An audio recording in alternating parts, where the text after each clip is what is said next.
আপনারা দেখছেন বার্তা এক নজর।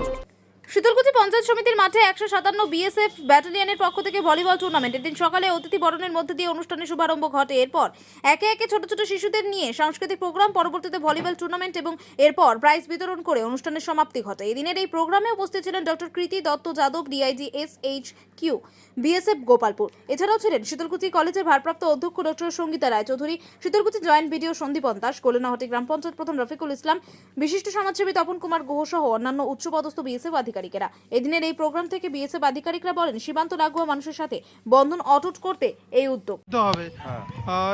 এই যে বিএসএফ এর এই উদ্যোগ কি বলবেন? খুবই ভালো ভালো লাগতেছে। আচ্ছা, এই খেলাটা সাজছে। কাদের সাথে খেলা হবে আপনাদের? খরার পার। আচ্ছা, এর আগেও কি এই ধরনের খেলায় অংশগ্রহণ করেছিলেন? হ্যাঁ করেছিলাম। কতজন প্লেয়ার নিয়ে খেলা হচ্ছে? 6 জন প্লেয়ার নিয়ে আর বাকি 3 জন বসে আছে। রিজার্ভ।